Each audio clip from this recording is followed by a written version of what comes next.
The fire didn't wake me up, the silence did. By the time I opened my eyes, the air already tasted wrong, thick and bitter like burnt coffee left too long on a stove. And when I stepped outside barefoot onto the cold concrete, the heat hit me in waves, rolling off what used to be my home like it was still breathing, still alive, just not for me anymore. Orange light flickering against the quiet suburban street, where every lawn was trimmed to HOA standards, and every neighbor suddenly had their porch lights on, but nobody stepping forward. Just watching, always watching. And I remember the exact sound. Not sirens, not shouting, just the soft crackle of wood giving in, like something old finally deciding it had enough. And I stood there in a t-shirt and jeans, the smell of smoke clinging to my skin, thinking about how Margaret Whitmore once told me, smiling like she was offering a favor, that homes like mine didn't fit the vision of this neighborhood. Her voice sweet, controlled, polished like every email she'd ever sent with bolded fines and underlined threats. And now here we were, my 2,400 square foot house reduced to glowing embers, while she was nowhere to be seen. Or maybe she was, behind one of those identical windows, watching the result of a problem she'd been trying to solve for months. And the strange part wasn't the loss. It wasn't the structure or the furniture or even the framed photo of my father that I knew was gone. It was the timing, the precision, the way it all unfolded just days after her last. Notice hit my mailbox. That thick, white envelope with legal language so clean it felt rehearsed, and I can still see it now, half burned at the edges, curled inward in my hand as I picked it up from the driveway where it must have fallen during the chaos. The HOA letterhead barely visible through the ash, and I remember thinking, not angry, not panicked, just clear, that this wasn't random. This wasn't misfortune. This was escalation, the final move in a game she thought she had already won. And somewhere down the street a fire truck finally turned the corner, lights flashing, but no siren. Like even they knew they were too late to change anything. And one of the firefighters stepped out, boots crunching against gravel, asking routine questions in a voice that sounded like he'd asked them 1,000 times before, but I barely heard him because my focus was locked on that letter, the one she signed, the one that said failure to comply would result in further action. Words that felt harmless when printed in black ink, but carried a different weight now under the glow of what was left of my house. And I remember closing my hand around it, feeling the brittle paper crack slightly, and thinking how interesting it was that Margaret Whitmore believed power came from position, from titles, from the authority to fine and threaten and control, because what she didn't understand, what she couldn't see yet, was that real power doesn't stand in the street watching something burn. It waits, it documents, it remembers, and sometimes it sits behind a bench, wearing a robe, letting people walk right into the consequences they built themselves. I did not raise my voice that night, and I did not chase answers down the street like the neighbors expected, because panic is loud and mistakes are louder, and I have spent too many years watching both unfold in rooms where decisions carry weight measured in years, not minutes. So instead I stood there until the last ember dimmed and the air cooled enough to breathe without tasting ash. And when the firefighters wrapped up their reports and the last truck rolled away, I was already moving through the details in my head, step by step, like I had done 100 times before in different cases, different lives, because patterns do not change. Only the people do, and Margaret Whitmore had been building hers for months, maybe longer, starting with polite notices that felt more like suggestions than threats, escalating into fines that arrived like clockwork, each one more precise than the last, each one documenting a narrative she was carefully constructing, one where I was the problem and she was the solution. And I remember the first letter clearly, the paper thick, the ink sharp, citing minor violations that would not have mattered to anyone else, but somehow mattered deeply to her. Things like the color of my fence stain, the angle of my driveway light. Details so small they felt intentional, like she was testing boundaries, measuring how far she could push before I pushed back, and I did not. Not because I could not, but because I was watching, because every document, every timestamp, every signature told a story if you knew how to read it. And Margaret wrote hers with confidence, assuming no one would ever hold it up to the light. And the second notice came 2 weeks later, this time referencing community safety concerns, language that sounded official enough to carry weight, but vague enough to stretch in any direction she needed. And I could still hear her voice from that afternoon.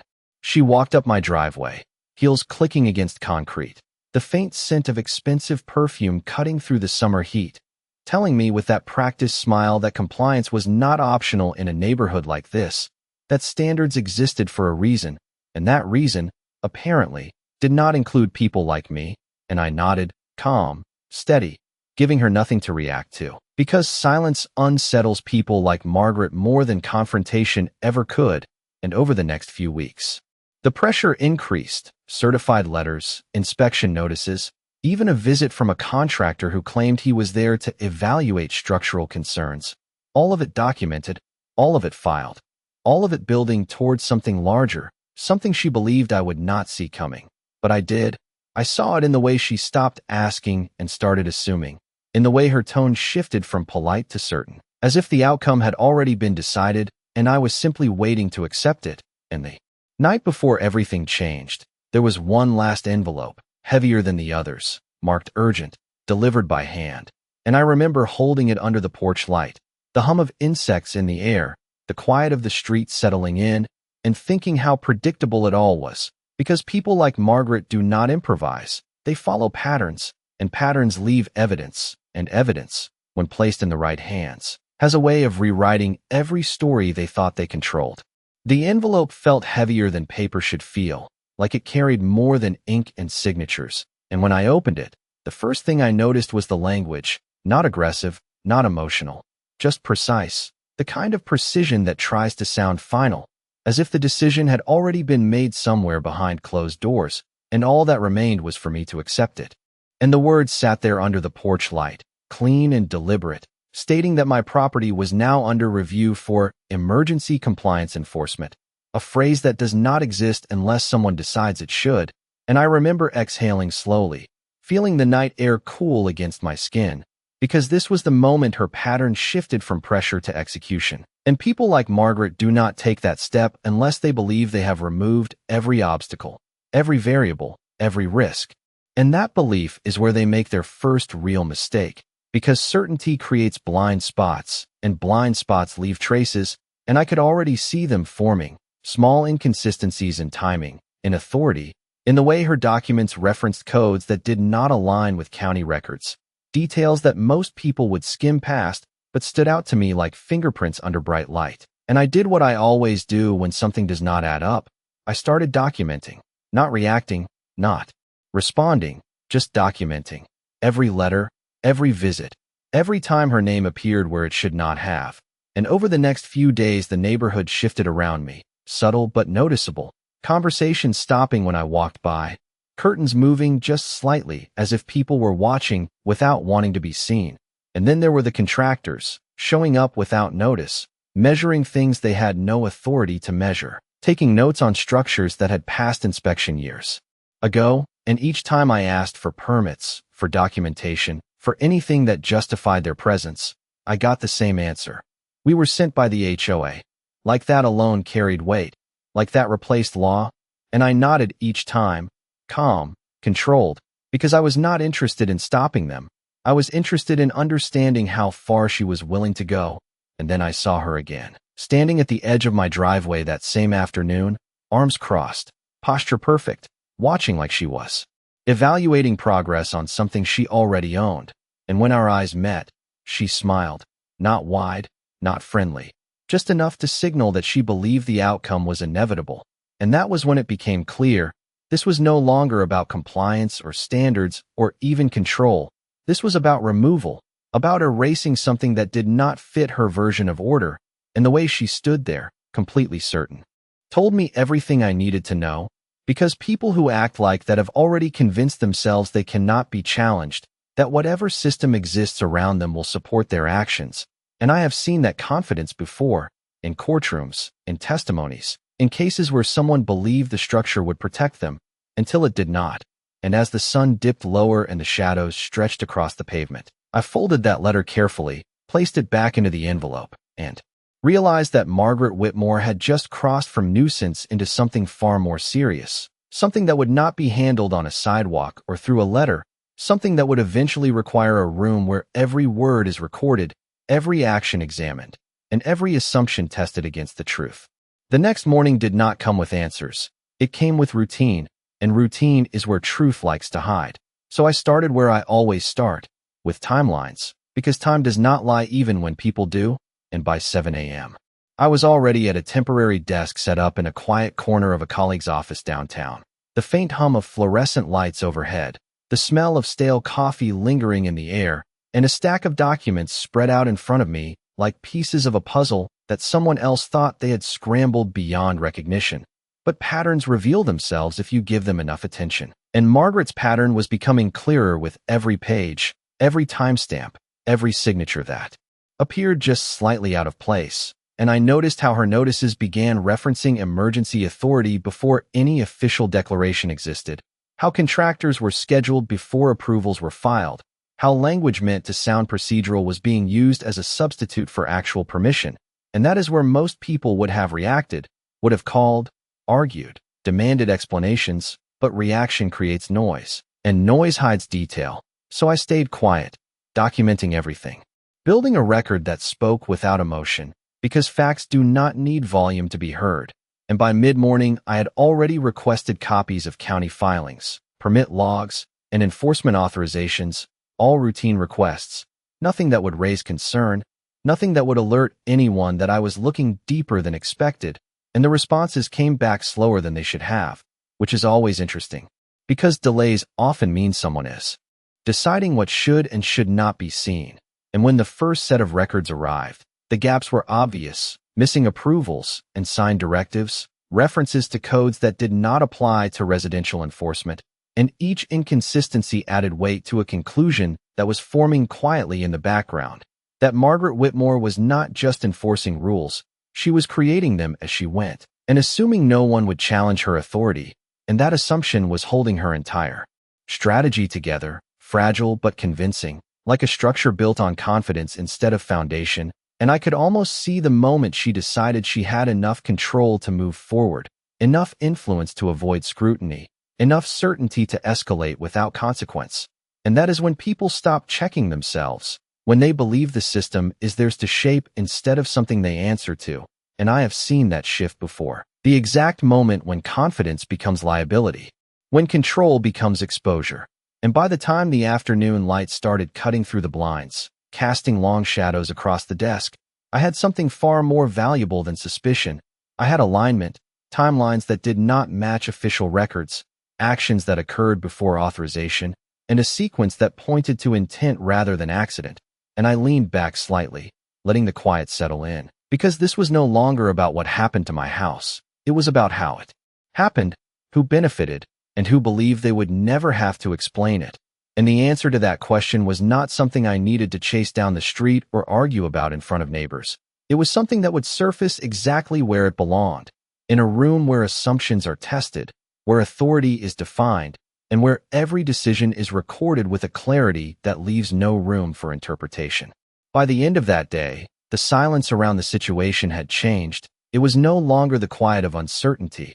It was the quiet of something settling into place. And I could feel it in the way emails started coming in with slightly different tones, less confident, more cautious, as if someone somewhere had realized that the narrative was no longer entirely under their control. And that is when I shifted from observation to structure, because evidence alone does nothing until it is organized, until it is placed in a sequence that cannot be ignored or explained away.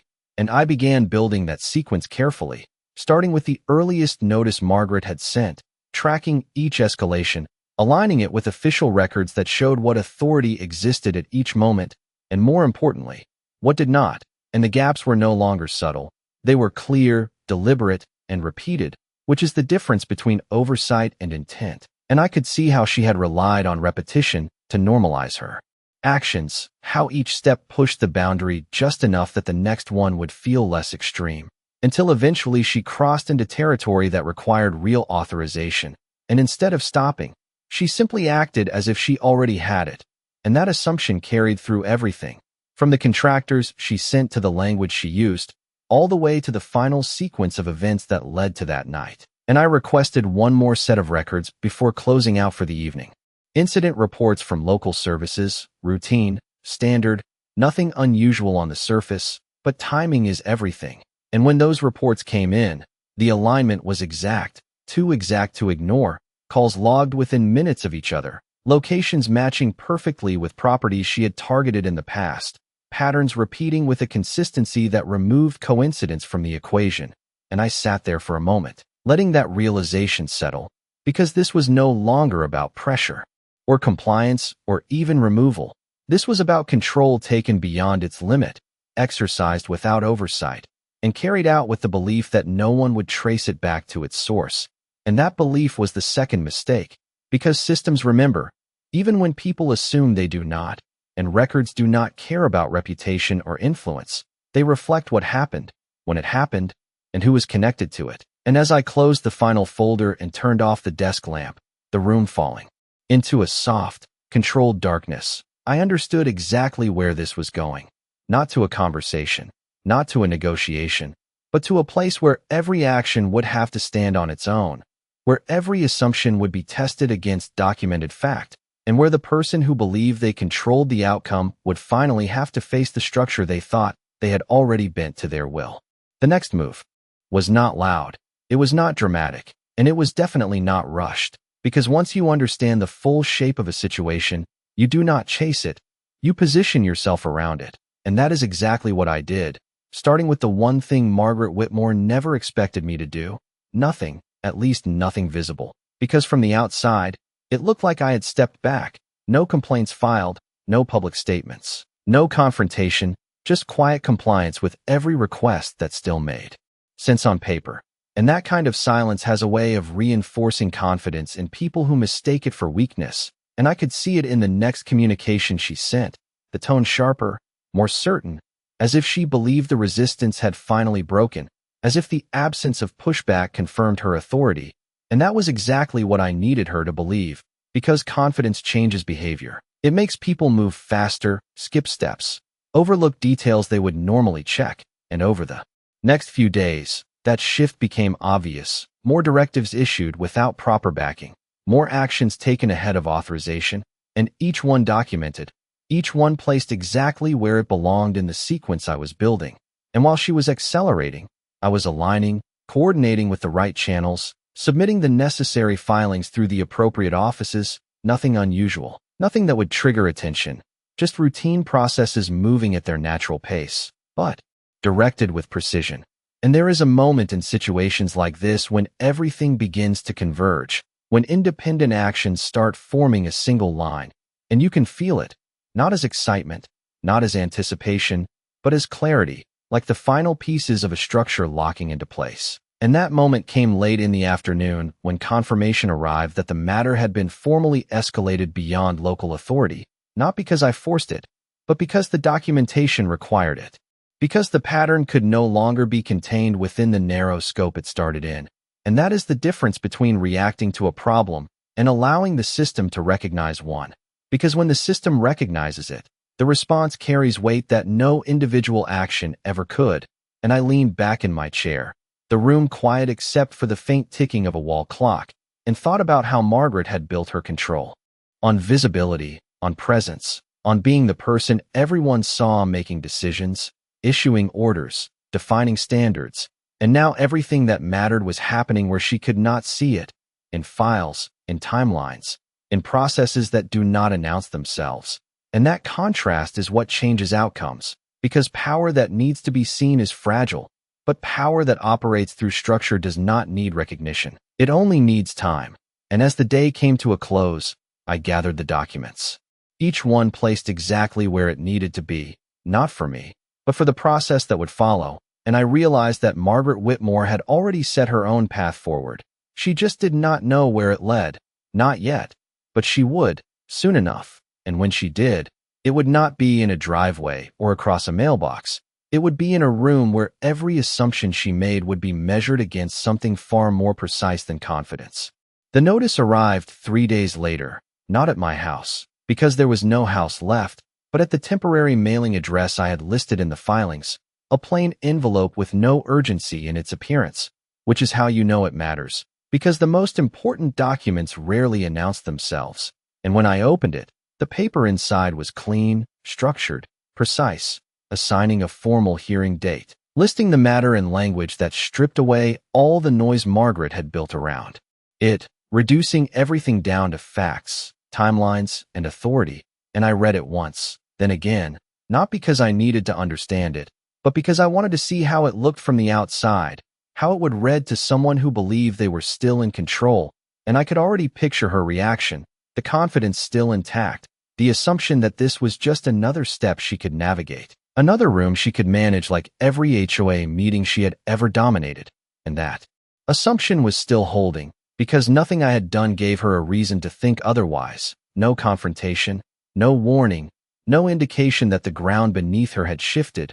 And that is the part most people misunderstand.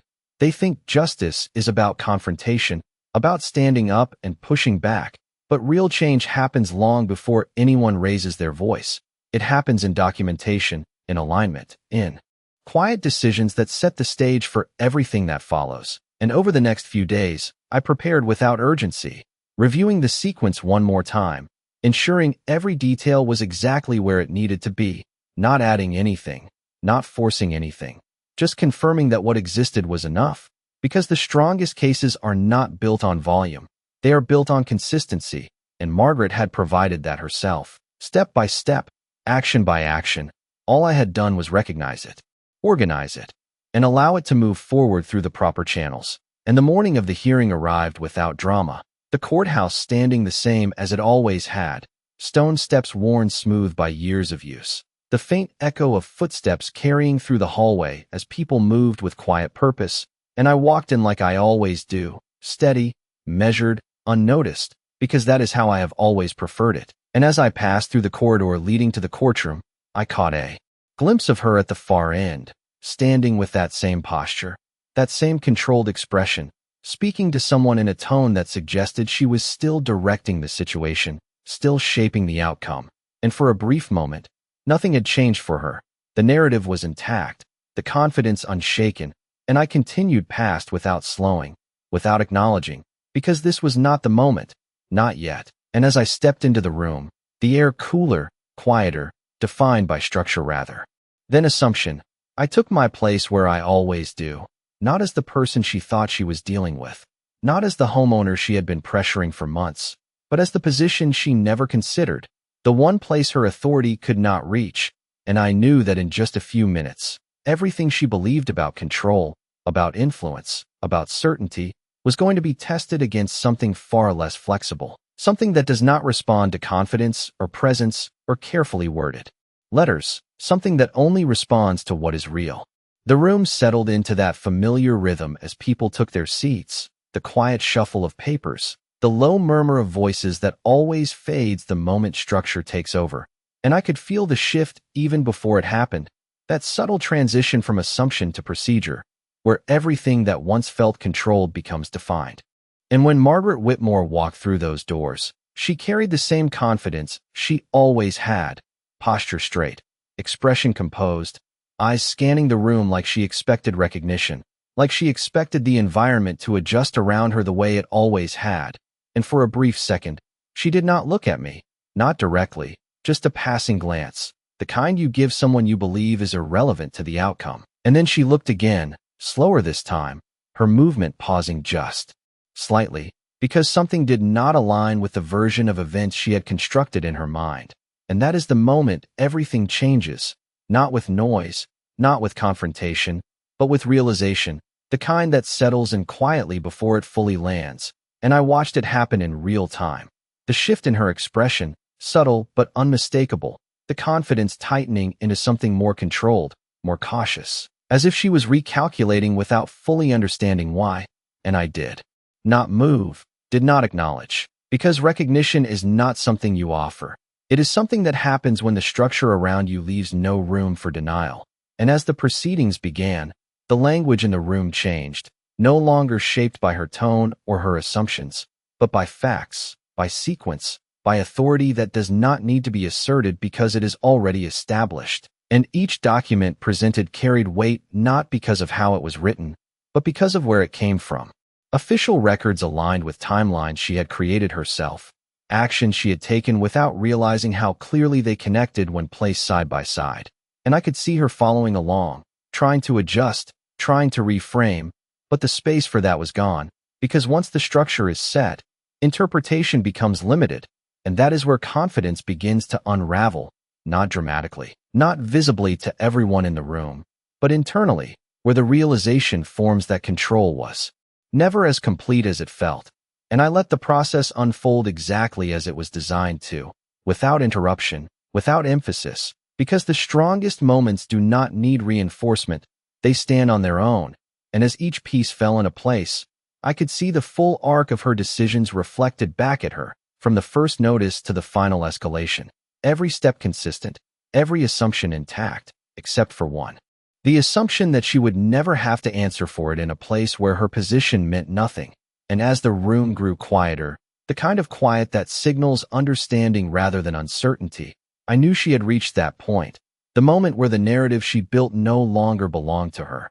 And in that moment, everything she had relied on, presence, influence, confidence, all of it became irrelevant, because here, none of those things define the outcome, only what is real does.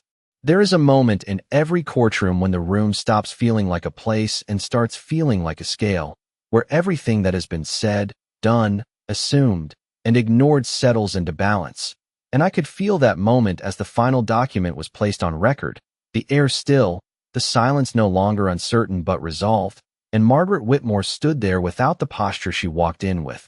Not collapsed, not dramatic, just different. Like someone who finally understands that the ground they thought was solid has been measured and found uneven. And I looked at the sequence one last time, not because I needed to confirm it, but because this is where clarity matters most, where every detail must stand without interpretation, and it did. Each action aligned with the next, each decision connected to a consequence she never accounted for. And when I spoke, my voice did not rise. It did not carry emotion. It carried structure, the kind that does not need emphasis because it is already supported by everything that came before it. And I outlined what the record showed, not what I believed, not what I felt, only what existed, the unauthorized directives, the misrepresentation of authority, the pattern of escalation that moved beyond compliance into control without oversight. And I could see the realization settle fully this time, not as a reaction, but as acceptance. Because once the structure is complete, there is nothing left to argue, nothing left to reshape. And that is when the outcome becomes inevitable, not because someone decided it in the moment, but because it was built step by step long before anyone entered the room.